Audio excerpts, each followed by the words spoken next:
is under my warrant.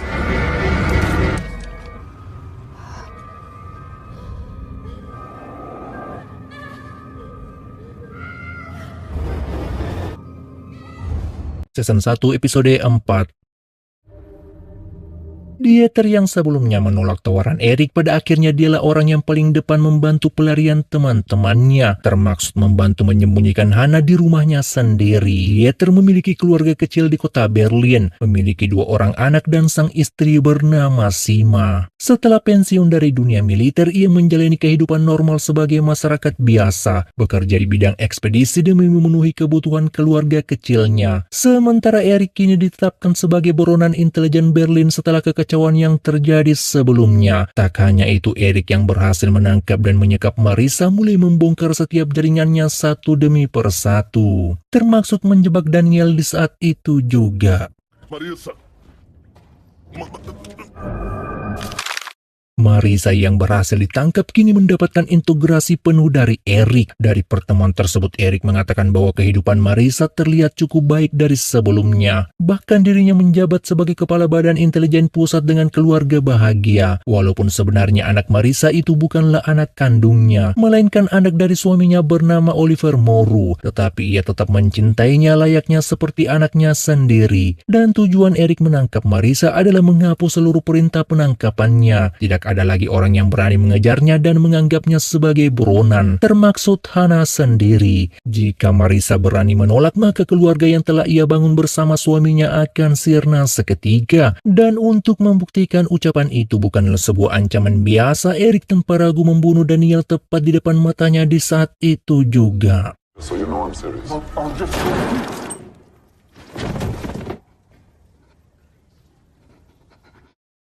Sementara Hana yang tinggal dan menetap di kediaman Dieter merasa cukup terbebani akan kehadirannya. Terlebih Sima sebenarnya tidak setuju jika Hana tinggal di rumah mereka. Sima sebenarnya bukan tidak menyukai Hana, tetapi lebih mempertanyakan keamanan rumah tangga mereka sendiri. Mengingat Hana adalah anak dari seorang buronan yang sewaktu-waktu dapat membahayakan nyawa Dieter. Tak ingin menjadi beban bagi keluarga tersebut, Hana di malam itu dengan nekat menyelinap masuk ke mobil Dieter dengan harapan bertemu dengan sang ayah. Namun setibanya di lokasi tempat Erik berada, Dieter sama sekali tak dapat bertemu dengan Erik dengan alasan keamanan keluarganya dan hanya memberikannya sebuah surat rahasia untuk diterbitkan jika mendapatkan ancaman dari pihak manapun.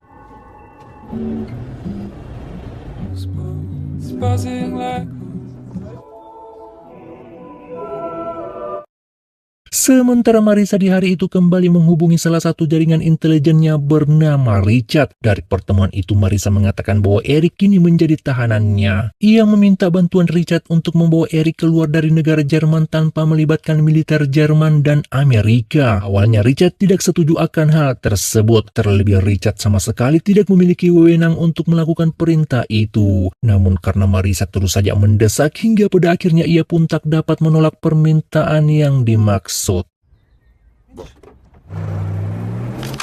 Hana yang sebelumnya mengikuti Dieter secara diam-diam berusaha mencari tahu apa isi surat rahasia yang diberikan Rudy. Dan ternyata dokumen yang dimaksud adalah sebuah identitas siapa sebenarnya Hana. Di dalam dokumen itu terdapat nama ibu kandung Hana bernama Johanna. Dan Erik sebagai petugas rekrutmen atau seseorang yang merekrut beberapa korban termaksud Johanna. Tidak hanya itu, Hana juga menemukan fakta bahwa Erik yang merupakan ayah baginya ternyata bukanlah ayah kandungnya. Mendapatkan kenyataan yang begitu pahit membuat hati dan perasaan Hana hancur lebur seketika.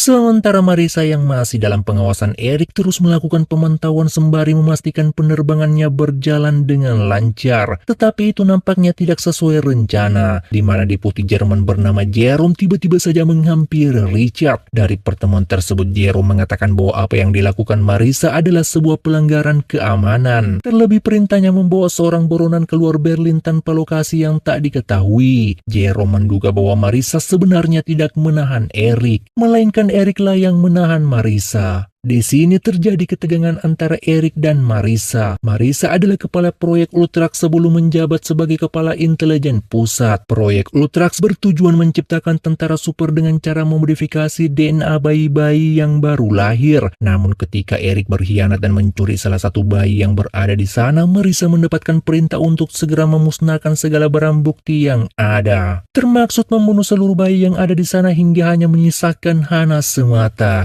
Jika Hana dan Erik mengungkapkan rahasia ini ke publik, maka karir Marissa dan orang-orang yang ada di Ultras akan sirna dalam sekejap mata. Sehingga itulah alasannya mengapa Marissa begitu berambisi mengejar dan ingin membunuh Erik.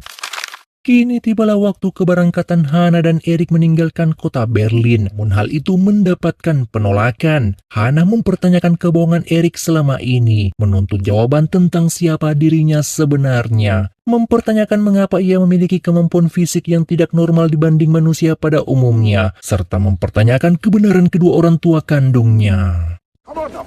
Come on. On the paper, what does it mean? Aren't you my father? Of course I am. Don't lie. Ain't anything to me. Please, come on now. I hate you. You killed my mother. That's not. Lying. I'm not like your mother. I tried to save. You're lying. No, I Hannah. know everything. Alone. No. What do you want?